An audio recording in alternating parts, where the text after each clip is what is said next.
अनुराग सिंह जो हमारे साथ जुड़ रहे हैं इस समय शिकागो से, उनसे बातचीत करते हैं कि कितना इंपॉर्टेंट और चीज़ें कैसी दिखाई दे रही हैं। गुड मॉर्निंग अनुराग।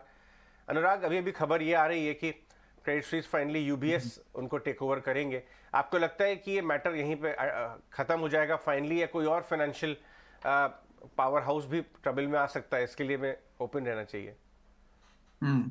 तो अजय, इसके दो पहलू हैं। एक तो देखिए, हमारी जो पिछले हफ्ते बात हुई वो ये हुआ कि थोड़े रॉटन एप्पल्स हैं फाइनेंशियल सिस्टम में। और ये अगर हम सॉफ्ट लैंडिंग की भी उम्मीद कर रहे हैं तो ये सॉफ्ट लैंडिंग का पार्ट है कि थोड़े बहुत ऐसे bad apples they are just kind of taken down. तो अब आप इस बैंक को भी अगर देखें तो इसने compare to UBS which did a profit of around 7 billion last year, 7.5 billion, UBS ने उतना ही प्रॉफिट किया। इसने क्रेडिट स्विस ने उतना ही लॉस किया, करीबन 7.9 बिलियन का लॉस कर दिया उसने। राइट? तो there is a reason why UBS was valued at 57 billion, whereas this was just about 8 billion, और अब तो 3.25 बिलियन में इसको बाय ओवर कर लिया गया। तो आई थिंक अजय, एक चीज है, और आई थिंक ये ईसीबी ने भी ये लास्ट वीक में ये बात कही कि ये दो लड़ाइयां अलग हैं। We will give all ample liquidity and support to all the banks so that there is no liquidity risk. Because अभी देखिए अजय, इसमें क्रेडिट रिस्क नहीं है।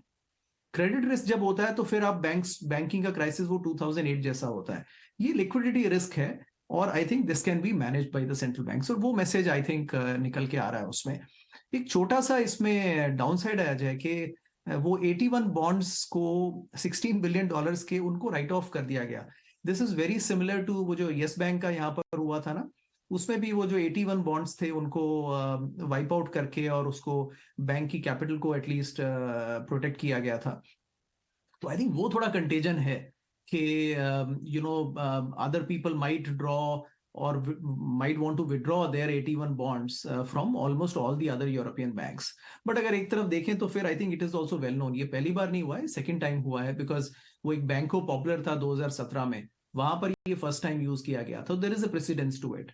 But otherwise I think I am happy that banks are converging, collaborating, US Europe दोनों में मिलके बातें हो रही हैं कि let us give liquidity support to the entire banking system. अभी मुझे कंटेजन नहीं दिखता आज। I think it is just restricted to certain weaker banks which are bound to fail when the rates go up. अच्छा, ये बताइए कि जो 22 तारीख को फेड मीट है, उसमें आपकी क्या उम्मीद है, या फाइनेंशियल मार्केट पार्टिसिपेंट्स को क्या चीज़ का ध्यान देना चाहिए? क्योंकि एक तरफ इन्फ्लेशन अभी पूरी तरह काबू में नहीं आया है, दूसरी तरफ लिक्विडिटी भी देनी है, तो फेड भी इस समय काफ़ी बैलेंसिंग फोकस में रहेंगे। हाँ, तो उसमें तो अभी देखिए इतना माहौल बनाया पहले लोगों ने कि शायद फेड रुक जाए। कोशिश तो बहुत हुई, लेकिन 25 तो होगा अजय, आई थिंक 25 तो होना है। अगर ये कंटेजन नहीं होता तो वी वर एक्सपेक्टिंग कि 50 भी हो सकता है, बिकॉज इन्फ्लेशन ने थोड़ी रफ्तार पकड़नी शुरू कर दी है अजय फिर से। And that is the problem in inflation, if you are running behind it just zooms right ahead, right? तो वो लड़ाई चलने देनी होगी अजय। और आई थिंक अभी जब रिस्क है हमारे सामने वो सिस्टम का, वो यही है कि मे बी रेट 6% तक जा सकते हैं। अब तो आधे इसने शिकागो बूथ स्कूल ने एक सर्वे किया है, उसमें half of the economist are saying that actually 6% तक तो जा सकते हैं, it's very reasonable this year. तो वो एक रिस्क अजय बना रहेगा। I think investors will need to be cautious and just be ready that rates can very well go till 6%, because inflation की लड़ाई अभी अच्छा डिस्टेंस बाकी है जैसा लगता है। बिल्कुल अनुराग, आपका शुक्रिया हमारे साथ जुड़ने के लिए और अपना समय देकर इस डेवलपमेंट पर विस्तार से हमसे बातचीत करने के लिए। तो लगातार हम देख रहे हैं बैंक्स के हालात सुधारने की कोशिश, बैंक्स के हालात सुधारने की जद्दोजहद में एक और ऐतिहासिक डील इस वक्त आपके टीवी स्क्रीन पर लगातार नजर आ रही है।